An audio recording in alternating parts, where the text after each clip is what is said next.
ये केवल एक ही भूतिया वाक़या है जो अब तक मेरे साथ पेश आया है।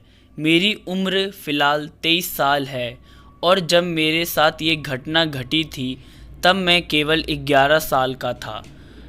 मैं बंगाल की राजधानी कलकत्ता से हूँ।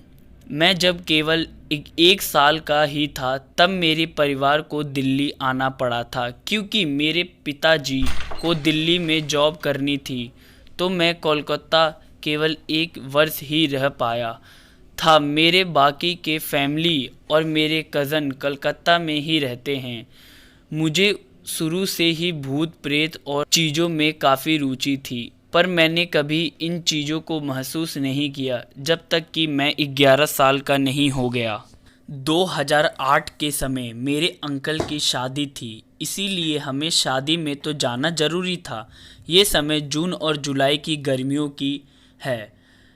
क्योंकि मेरी गर्मियों की छुट्टी चल रही थी, बिना किसी चिंता के हम शादी के लिए कोलकाता निकल गए। मेरे एक कजिन है जो उस समय 6 साल का था। वो मेरा काफ़ी अच्छा दोस्त था। जब हम वहाँ रह रहे थे तो एक दिन मेरे उस कजिन के पापा ने मुझसे और मेरे 2 अन्य भाइयों को बाहर वॉक पर चलने को कहा क्योंकि हम घर पर काफ़ी बोर हो रहे थे। ये समय शाम का था और अंधेरा भी हो चुका था। मेरे 2 भाई आगे की ओर चल रहे थे और वीडियो गेम और कुछ दूसरी चीज़ों के बारे में बात कर रहे थे, जबकि मैं और मेरे कजिन बीच में चल रहे थे और उसके पिताजी हमारे पीछे थे। उस जगह पर काफ़ी छोटी छोटी गलियां थी जहां से हम शॉर्टकट ले सकते थे, तो हम भी उसमें से एक अंधेरी गली में चले गए।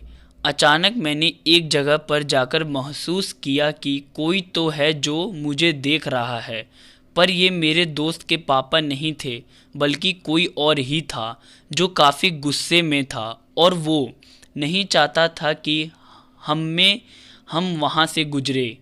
मुझे बिल्कुल ऐसा लग रहा था जैसे कोई मेरे पीछे काफ़ी गुस्से से चल रहा हो।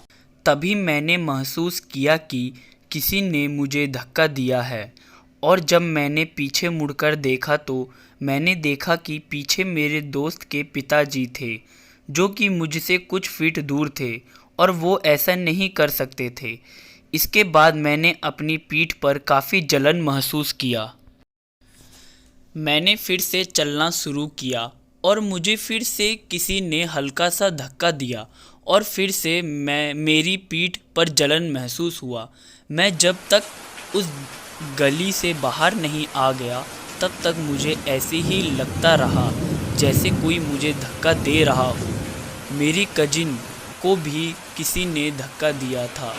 वो जलन काफ़ी तेज़ थी और मुझे काफ़ी चिंता भी हो रही थी, पर यह बात मैंने किसी को भी नहीं बताई। मैं डर गया था, पर फिर भी मैंने ऐसे दिखाया जैसे कि कुछ भी नहीं हुआ हो। जब हम वापस घर आए तो मुझे नॉर्मल फील हुआ।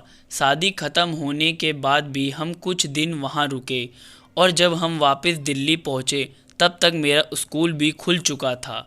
उसके अगले दिन मैं स्कूल गया और घर लौटकर जब मैं अपने कपड़े बदल रहा था तब मैंने देखा कि मेरे पीठ पर 3 लंबे नाखूनों के खरोंचने के निशान थे। मेरी पीठ पर उस तरह के 2 बार खरोंचने के निशान थे, मतलब कि किसी ने मुझे 2 बार खरोंचा था। जब मैंने ये बात अपनी माँ को बताया तो उन्होंने मुझसे पूछा कि ये सब कैसे हुआ। तब मुझे उस गली के बारे में याद आया और सारी बात मैंने अपनी माँ को बताया तो उन्होंने मुझसे कहा कि ये ज़रूर कोई भूत या शैतान होगा जो काफ़ी गुस्से में होगा। मुझे नहीं पता वो क्या था और वो क्यों मुझसे गुस्सा था। क्या आप जानते हैं तो कमेंट में बताएं और अपनी भी